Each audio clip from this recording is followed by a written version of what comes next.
Okay, so this is the moment you've all been waiting for. Well, maybe not the moment, but probably the video you've been waiting for, because I've been talking about this Homey bridge now for a couple of weeks. And today we are going to unbox it, see what's inside. We're going to set it up, add some lights, because I do believe that this, along with the Google Home ecosystem, is going to be the best bet to simplify your smart home. Let's get to it. Okay, so as I've said, I've had this for 2 or 3 weeks now, but I wanted to make sure I got through my series of videos about designing your smart home, a beginner's guide, which you can actually go check out the playlist right here and watch those videos. This, in addition to Google Home, I think is going to be a great pairing to create that simplification of your smart home, but add a lot of functionality.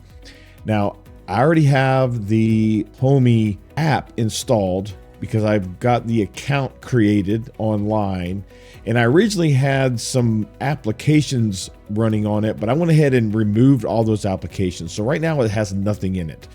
So we're going to be adding this device.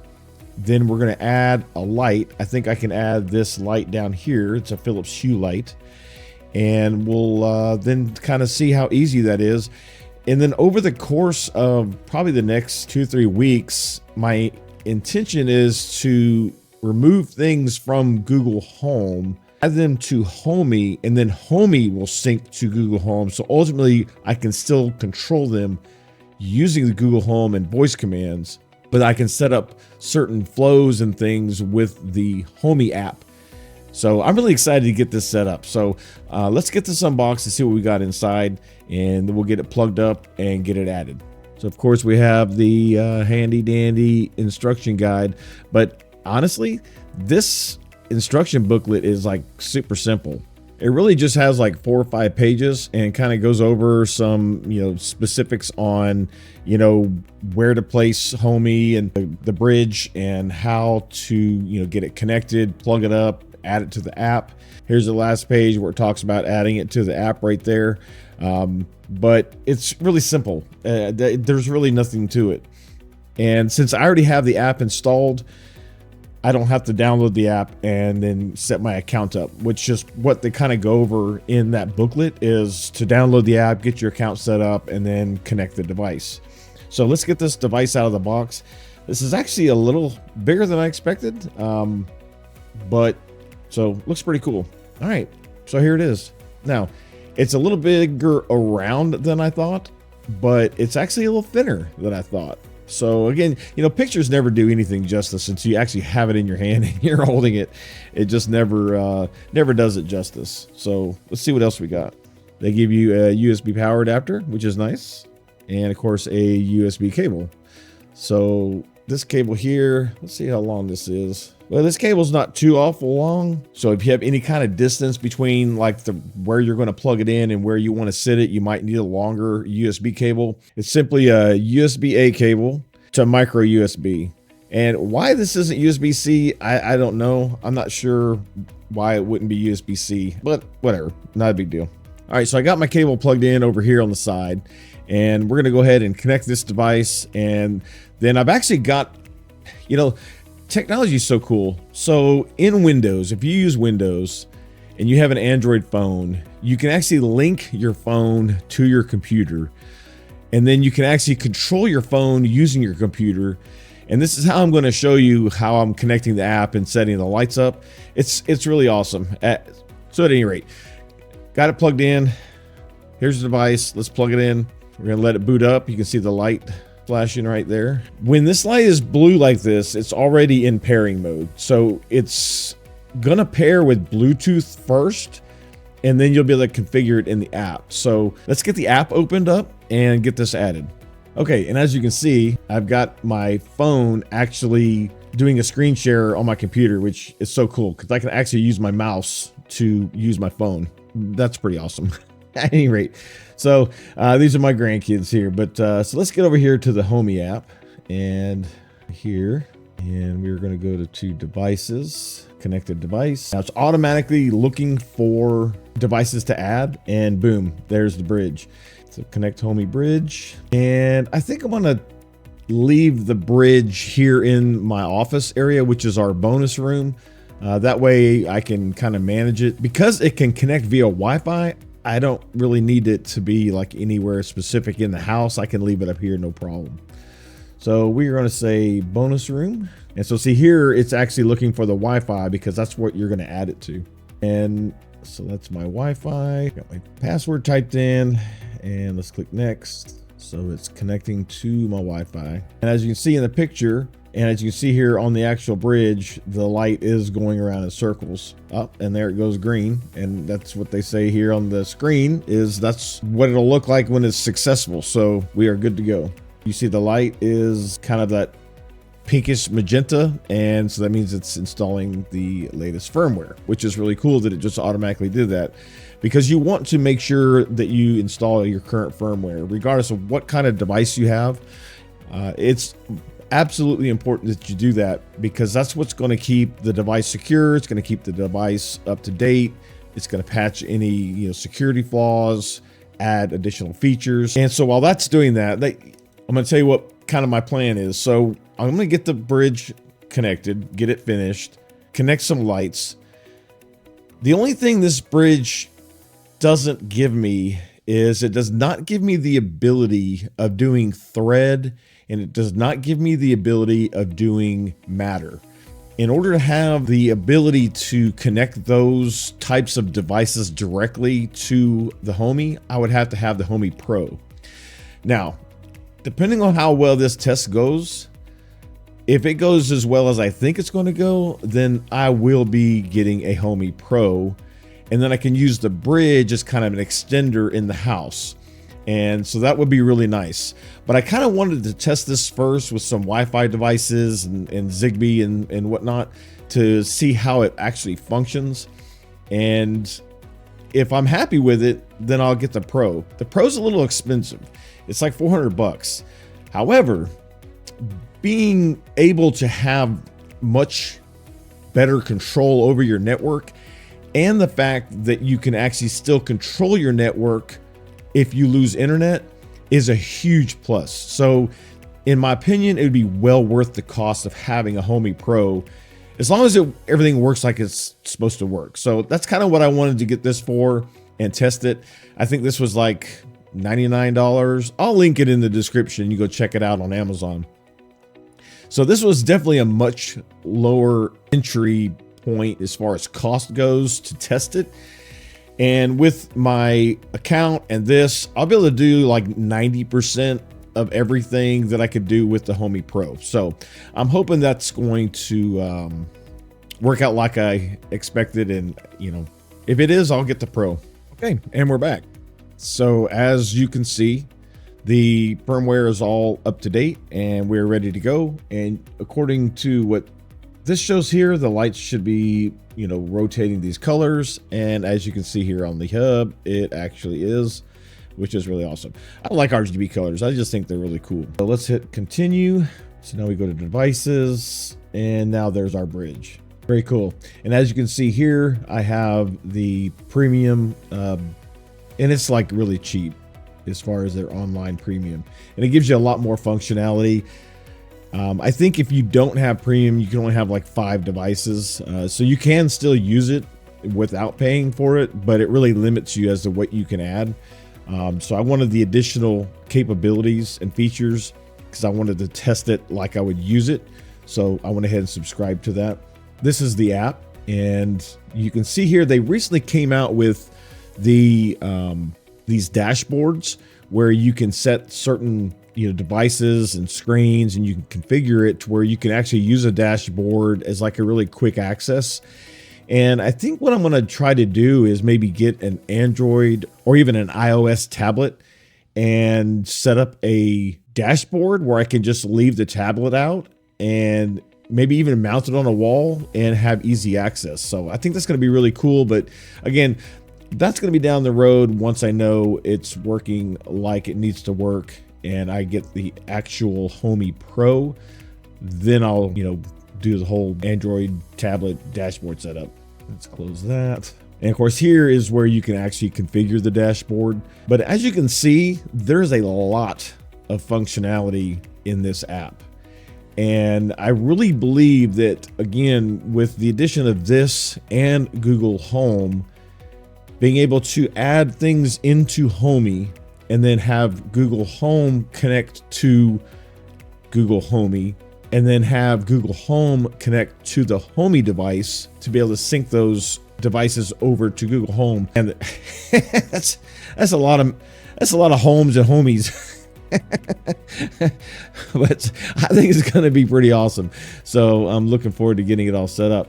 Oh, that's nice. So if you have any battery powered devices, I just realized this, it would tell you the status of the battery. So that's pretty cool. So here's what the premium service gets you with Homey is unlimited devices. It gets you the advanced flow capability.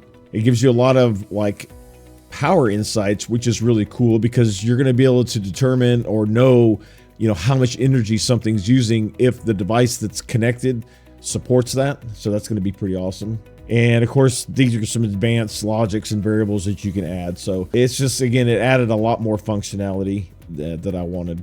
Okay, so I'm going to try to add this Hue light down here. So let's go add device here. Okay, so I made a mistake and I can't add the Philips Hue light by itself without having the Pro, because you have to be able to install an app that's required to communicate with the Philips Hue system and or devices, but you can't install that on the bridge. So again, the Pro is going to be something I think that's definitely going to be needed. But what I am going to do is I'm going to install a new SwitchBot camera. And so let's get that installed here on the app. Now, of course, we're going to have to use the SwitchBot app along with Homey and connect the camera. So you see, I just type in Switch and there's SwitchBot and we have a camera. So let me pass it. Oh, right here. Center sensor. That's kind of weird. Camera motion sensing connects. That's interesting. Okay, let's try this again.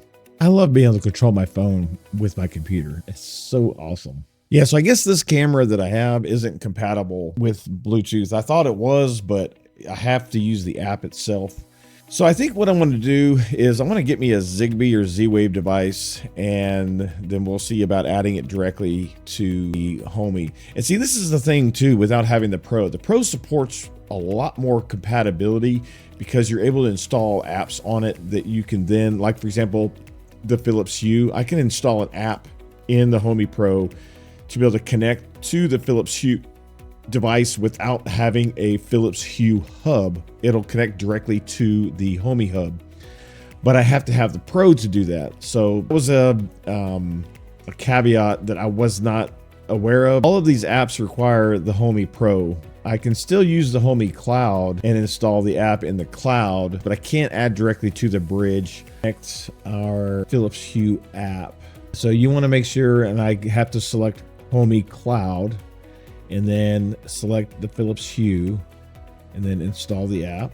And let's go back to here. Okay, so I got the Philips Hue app added and I got the light strip that's up here added, which is this light strip down here. So now when you come into the Homey app, let's go back to the home screen. I set it as a favorite device along with the bridge. So now you can see that it shows up in the home screen. Now, the cool thing about the home screen is the home screen kind of acts like a dashboard. So I can come up here to my profile picture, click edit home screen, click this plus sign, and then it allows me to add, like, if I want favorite moods, favorite devices, speakers, lights, climate control. So once I get things added, I can start coming in here, customizing that home screen. So when I click on that, it's going to show me exactly what I want it to show me. Like, let's add the weather. So now you can see I've added the forecast widget. So when I open home, I'm able to see, all the things that I've added. So, so now I'm going to click done right here. And so this is what my home screen is going to look like. Now, I am going to get some Zigbee devices, I think, and so we're going to test adding directly to the bridge without any app. I do have, again, some Matter devices, but I can't add Matter because I don't have the Pro. I might just have to get the Homey Pro and just bite the bullet.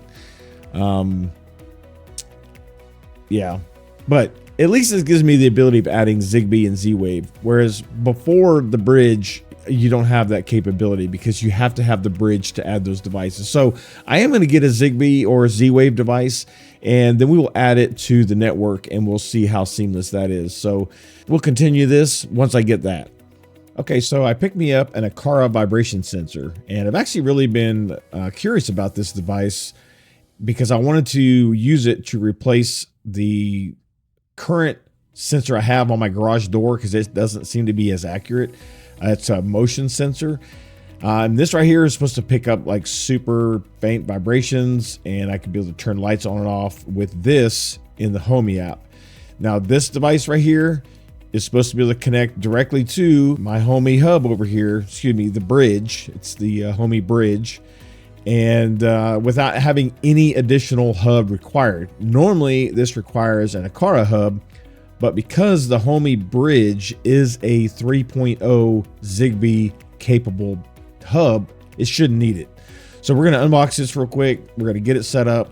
And then I also have some lights here in the bonus room that I'm going to add to the Homey through the app, and we'll see how smooth that goes. And then I can set up some flows, and we'll be able to really kind of get this test underway. Now this device is pretty small, so it's kind of nice. Let's see what we got in here. They give you a little instruction booklet. They give you a little sticky pad where you can stick it on the wall, or in my case, the garage.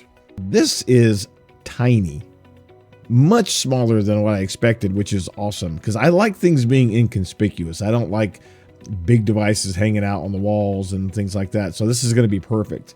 So this has a little like plastic tab right there you can see that you got to pull to activate it. And then I should be able to go into the Homey app here and add it directly into the bridge. Let's pull this tab out here. All right, let's open up Homey. And again, I'm controlling my phone with my computer, which again is awesome. So we'll go here to devices, and we're going to click up here at the plus sign, add new device, and we're going to click on Zigbee, put it in pairing mode. Ah, there it is. So the pairing mode on this is that little button right there. You just kind of push that button in, and as soon as I put it in pairing mode, bam, it's right there. Install and connect. Device connected. Continue setup. So this right here is going to go in the garage. So I'll put in garage. And status indicator is a really nice thing about Homey is that it allows you to choose how you want it to show up in the app. So for example, here I can say I want to see the battery indicator. So that way when I look at the app, the main screen, and I show you the device will have the battery indicator next to it. I can put, you know, tilt angle, vibration, things like that. But I want to know what the battery level is at quick glance. So that's what I'm going to select. So we're going to say battery level, garage, leave the icon the same. And I'm actually going to rename this to garage door vibration sensor and finish. Okay, so now you can see the list of the devices I currently have. And let's go down here to garage. So right here under garage, you can see the vibration sensor right here, along with the, I have like a SwitchBot meter that registers like humidity, temperature, things like that. The power strip is what I have a smart switch on a power strip. It's not the power strip itself. It controls the power strip where I can switch it off if I need to. Nice. Okay, so let's go back home.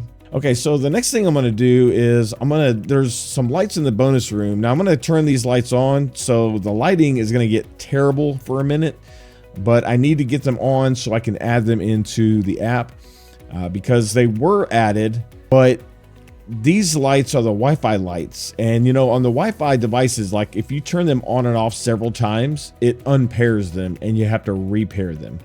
So somebody came into the bonus room yesterday, which is my office, and I guess they couldn't figure out how to turn the lights on, so they must have flipped the switch 2 or 3 times and basically reset my light bulb. So I'm gonna go turn these on. Lighting is gonna get terrible, but we'll fix that. I'll be right back. Okay, so yes, I'm really sorry about this terrible lighting, but let's get these added into the app real quick and then we can fix that. So we're gonna go back to devices, hit the plus sign, new device. And this is actually part of my Tapo home system. So we're gonna click that. And these are the L530 smart lights, and click connect. There they are. So it sees all 8 devices, which is great because this is going to allow like really fast re-adding as opposed to actually doing it in the Tapo app. I have to do them one at a time, which is kind of ridiculous. So continue setup. And so here again, you can actually select like how you want the icon to look. You can select, you know, the zone that it's in, which why it's putting it in the garage, I guess it's because the last zone I was actually, you know, using. But we're going to change this to bonus room. It's actually bonus room fan. Next one, bonus room fan. This is super nice, so easy. Next, room fan, next, and finish. Okay, so it's giving you some like popular flows that you can set. And I'm not going to set a flow just yet because ultimately I want to be able to just use voice command. I might set a motion sensor up in the room to where when I walk in, the lights will come on and then they'll shut off. But see, I don't really use these lights that much because obviously you can tell the lighting is not that great. So I think I'm probably just going to stick to voice command using my Google Assistant. I can't say it too loud because it'll activate. So I'm just going to say, got it. 8 devices added. Let's go back here. So we have, okay, so see, this is part of the problem here because they got disconnected from the other one and they end up getting reconnected here. So what I'm actually curious about though, let's go to the Tapo app because I'm curious to see what that says right now. Let's see, where is it at? There it is. Yeah, see, they show offline in here. So I'm actually going to remove them from here because I don't need them in this app anymore because I'm actually controlling them directly through the Tapo system, but using the Homey account. I'm going to remove, just remove all these. See, this right here is going to simplify things a great deal. All right, so let's go back and look at the Homey app to see if it pulled it out of the Homey app because I might have to actually delete them individually out of there as well. Let's go back to Homey, devices, and yeah, I'm gonna have to, yeah, that's all right. I'm gonna have to figure out which one is which, but I can do that separately, so that's not a big deal. Let me go turn these lights off real quick, and then I'll get that finished later. I just have to go in manually into the app, and I'm gonna have to remove them one at a time, so not a big deal, but I'm gonna have to actually use my phone. I can't apparently do it with my mouse on here, so that's all right. Be right back. All right, that looks much better. So, power vibration sensor added. I'm going to set up a flow to where when the garage door opens and this detects the vibration, it's going to turn on the lights in the laundry room and probably a couple other lights. Then I'm going to also get the Google Assistant connected so we can get these new Tapo lights set up correctly to where I can use the voice command with it, and we'll be in good shape. So once I get those flows set up, I will do an updated video and show you how I have the flows set up, and I'll show you how I create them, and I will also show you how they work. All right, so that went perfect. So if you have not watched the last video in my 5-part series, Designing Your Smart Home, a Beginner's Guide, make sure you go check that video out here, and we'll see you next time. Thanks for watching.